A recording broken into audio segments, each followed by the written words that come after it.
Hello जी, राम राम जी। कैसी हैं आप सब? आई होप आप सभी अच्छी होंगी। मैं भी बहुत अच्छी हूँ। मेरे ब्लॉग की शुरुआत हो चुकी है एक प्यारी सी सुबह से। और सर्दियों का जैसे कि मौसम चल रहा है और सुबह जल्दी उठना होता है। और हमारे घर में तो कुछ ज़्यादा ही ठंड होती है क्योंकि घर खुला हुआ है तो और चारों तरफ खेत ही खेत हैं इस वजह से। तो यहाँ पे मैंने अपनी सानी वगैरह करके दूध निकाल लिया था और फिर आ गई थी मैं अपना एक्सरसाइज करने के लिए, जो कि बहुत ज़्यादा ज़रूरी है और मैं डेली करती हूँ। और मुझे अपना 5 केजी वेट लॉस करना ही करना है जल्दी से जल्दी। मेरा वैसे कोई टारगेट नहीं है इतने दिनों के अंदर, लेकिन मैं कंटिन्यू कर रही हूँ और ये बहुत ज़्यादा ज़रूरी है अपनी डाइट के साथ एक्सरसाइज करना। तो सुबह सुबह ही मैं टाइम निकालती हूँ अपने लिए। और जो लोग बोलते हैं ना कि हमें एक्सरसाइज करने का वक्त नहीं मिलता, तो ये बेफालतू की बातें हैं। वक्त मिलता किसी को भी नहीं है किसी काम के लिए। हर चीज़ के लिए वक्त को निकालना पड़ता है। कोई इंसान ऐसा नहीं है कि उसे वक्त फ्री में उसके पास आ जाए और वो कोई भी काम कर ले। हर काम के लिए वो टाइम निकालता है। तो यहाँ पे मैंने भी अपने लिए पर्सनल वक्त निकाला है। और इसके बाद मैं आ जाती हूँ अपने रूम में और यहाँ पे मैं दे रही हूँ अपने बच्चों को वर्क, क्योंकि आजकल स्कूल लेट हो रहे हैं ठंड की वजह से। तो वो थोड़ा मैं उनको एक एक काम करवा देती हूँ, एक एक सब्जेक्ट का अपना वो करके जब जाते हैं स्कूल को, तो वहाँ पे मैं उनको उठाऊँगी। इससे पहले मैं दे रही हूँ उनको वर्क। तो सुबह सुबह ये थोड़ा बहुत काम कर लेंगे तो अच्छा रहेगा इनके लिए भी और मेरे लिए भी। मुझको भी ये लगता है हाँ, थोड़ा मैंने इनको काम दिया था, पढ़ लिए हैं, फिर स्कूल से आने के बाद अपना काम करते हैं। उसके बाद फिर मैं और अपनी तरफ से इनको पढ़ाती हूँ। तो यहाँ पे बच्चे उठ के लग गए हैं अपने काम पर और मैं भी लग गई हूँ अपने काम पर। तो देखिए, वक्त को अपने हिसाब से मैनेज करना होता है एक हाउसवाइफ को। कैसे वो अपने काम को किस तरीके से करेगी, क्योंकि काम होते हैं बहुत सारे और वक्त उसको उसी हिसाब से देना होता है हर काम के लिए। बच्चे भी हैं, घर का काम भी है पूरा, और थोड़ा बहुत अपने लिए पर्सनल वक्त भी वो निकाल सकती है। जैसे मैं निकालती हूँ तो आप भी निकाल सकती हैं बिल्कुल, क्योंकि मैं मानती हूँ हर किसी के पास बराबर ज़िंदगी नहीं होती है। तो किसी के पास कहीं कुछ ज़्यादा बढ़ जाता है, किसी के पास कहीं कुछ। जैसे मैं गाँव में रहती हूँ तो मेरे पास भी काम उस हिसाब से अलग होते हैं, और जो लोग शहर में रहते हैं उनके हिसाब से उनके पास अलग होते हैं। तो अपने हिसाब से उसको देखना होता है कि किस वक्त वो अपने लिए पर्सनली कुछ कर सकती है। तो यहाँ पे मैं नहाने चली गई थी। तो इधर मैं नहा के निकल आई थी और बेटी भी मेरी आ गई थी। तो ये लोग भी फ्रेश वगैरह हो रहे थे। इधर मैंने भगवान जी को जल दिया और अपने महादेव वगैरह को भी स्नान वगैरह करा के मैं अपनी पूजा पाठ करके उन बच्चों को अपने को तैयार किया। और मैं बच्चों को तैयार करने के बाद आ गई थी किचन में दूध गर्म करने। आजकल मैं इनको चाय बहुत मुश्किल से देती हूँ, मतलब कभी हारी ज़्यादा बीमारी हो जाती तो, वरना मैं अदरक वाला दूध देती हूँ। इधर हमारी भूरी आ गई थी, उसको भी मैंने रोटी खिलाई। और इधर बच्चों के लिए हो रहा है दूध गर्म, और दूध गर्म होने के बाद इनको मैं दे दूँगी और ये चले जाएंगे स्कूल। गर्म पानी की बोतल दे दी है मैंने, क्योंकि आजकल सर्दियां हैं, इनके वैसी जुकाम खांसी हो रखे हैं। और स्कूल भेजने के बाद मैं आ गई थी छत पे पक्षियों के दाना डालने, और जो कि मैं डेली करती हूँ। और यहाँ पे ये आते भी हैं। और फिर मैं आ गई थी नीचे। आप देख सकते हैं आजकल सर्दियां हैं, मौसम साफ़ है आजकल, पर फिर भी इतनी तेज़ हवा चलती है कि दिन में अच्छी नहीं लगती है, बहुत आंधी सी। तो इधर मैं बना रही हूँ आलू बैंगन और खा रही हूँ इधर मैं अपना नाश्ता, लोबिया की दाल और बादाम। तो मैं बनाने वाली हूँ आलू और बैंगन की सब्ज़ी, सिंपल सी, बिना ऑनियन और बिना गार्लिक की, क्योंकि मैं भगवान जी का भोग लगाऊंगी। तो मैं बाई चांस ही बनाती हूँ लहसुन वगैरह का खाना।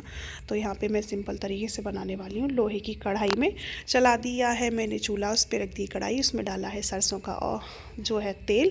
अब डाल दूँगी अपने टमाटर, हरी मिर्च और बेसिक से मसाले, इनको अच्छे से भून लूँगी। और फिर मैं सब्ज़ी आलू और बैंगन को इसमें डाल दूँगी और पानी चढ़ा दूँगी, क्योंकि जब मैं गैस पे पकाती हूँ मैं पानी नहीं डालती हूँ, क्योंकि ऑयल में बनती है धीमी आंच पे। तो मैं चूल्हे पे डालती हूँ क्योंकि तेज़ आंच लगती है। और थोड़ी हमें आज मन था कि थोड़ी लिक्विड खाएं, क्योंकि लास्ट दिन जब बैंगन बने थे वो हमने भरवा बनाए थे मैंने, और उसकी वीडियो भी मैंने आपके साथ शेयर करी थी। तो यहाँ पे खाना दे मेरा जो है सब्ज़ी पक जाएगी। देखो इस तरीके से मैंने आज बैंगन की सब्ज़ी बनाई है, जो कि बहुत अच्छी लगती है। और बच्चों के लिए बना दिए हैं मैंने सिंपल पराठे, क्योंकि मैं बनाने वाली हूँ आज बाजरे की रोटी। और बाजरे की रोटी बनाना बहुत आसान है मेरे लिए और कुछ भी नहीं है।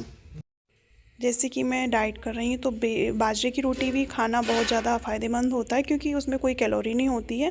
और यहाँ पे बच्चों के बना दिए पराठे सरसों के तेल के साथ, और मैं बनाऊँगी बाजरे की रोटी। तो आजकल ठंड का मौसम है, वैसे भी फ़ायदा करती हैं, गर्म होती हैं और वेट लॉस के लिए भी बहुत ही ज़्यादा फ़ायदेमंद होती हैं। इस तरीके से मैंने 4 रोटियों का आटा गूँथा है, 2 अपने लिए, 2 अपने हस्बैंड के लिए, क्योंकि बच्चे नहीं खाते बाजरे की रोटी, खाते हैं आधी खाते हैं वो, मतलब खाते नहीं हैं। फिर वो स्कूल गए हैं, ये गरम ही अच्छी लगती हैं। तो यहाँ पे मैंने इस तरीके से इसको माड़ा था और धीरे धीरे अपने हाथों पे पानी लगा के इनको अच्छे से प्रेस किया। फिर इस तरीके से पोना है बड़े आराम के साथ। और इसमें मैंने बिल्कुल भी गेहूँ वगैरह कुछ नहीं मिला, ये कहते हैं ना प्योर बाजरे का आटा है और वही ज़्यादा फ़ायदा करता है।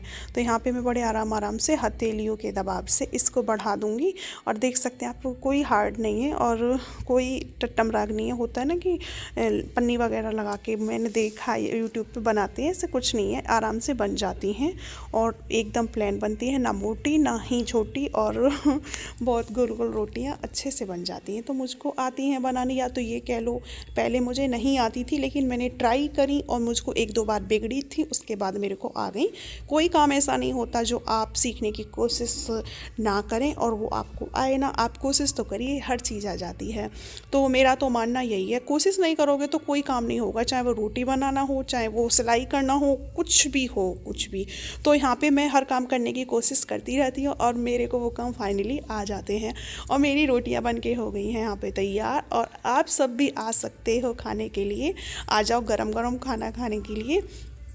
तो आजकल ना मैं सर्दियों में मैंने ये पीतल की परात निकाली है, क्योंकि मेरे पास स्टील की है, लेकिन ये जो परात पीतल की थी मेरी मम्मी ने दी थी मुझको शादी में, तो मैंने वो सब निकाल लिए थे, रखे हुए थे। और इनमें काम करना मेरे को बहुत अच्छा लगता है। पीतल के बर्तन हो, लोहे के, ये फ़ायदे भी बहुत ज़्यादा देते हैं हमारी सेहत के लिए, अच्छे तो अच्छे लगते ही हैं। तो यहाँ पे मेरी देखो करारी रोटियाँ बन के हो गई हैं तैयार। आपने देखा होगा मैंने कुछ भी नहीं करा, आराम से रोटियाँ बनाई और वो बन गई। इधर मैं अपना खाना बना के आ गई थी ऊपर अपना गोबर थापने के लिए, और उधर से मैं उठा के ले आई थी। यहाँ पे मेरे सूख गए थे उपले। हमारे यहाँ पे यूपी में कंडे बोलते हैं इनको, मतलब हमारे गांव में यहाँ पे उपलों के नाम से भी इनको जाना जाता है। तो यहाँ पे मैं वही कंडे अपने उचाल रही हूँ, क्योंकि मौसम अच्छा है, हवा चल रही है, ये सूख जाएंगे। सूखे हुए मैंने एक तरफ इकट्ठे किए थे और मैं ऊपर ही पाथती हूँ अपने गाय का गोबर, और इधर मैं इनके नीचे बिछा लेती हूँ राख, कभी सूखा, और फिर इनको अच्छे से बना लेती हूँ। बड़े आराम से बन जाते हैं और ये बहुत ज़्यादा यूज़फुल हैं हम जैसों के लिए, जिनके यहाँ पे अंगीठी या चूल्हा चलता है। बहुत ज़्यादा इनकी ज़रूरत होती है, इनके बिना खाना नहीं पक सकता।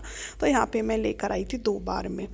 तो इधर मैं नीचे से ही अब इसको बना के लाती हूँ, ऊपर आके मैं इनको गोल गोल करके थाप देती हूँ। इनको थापना बहुत आसान है।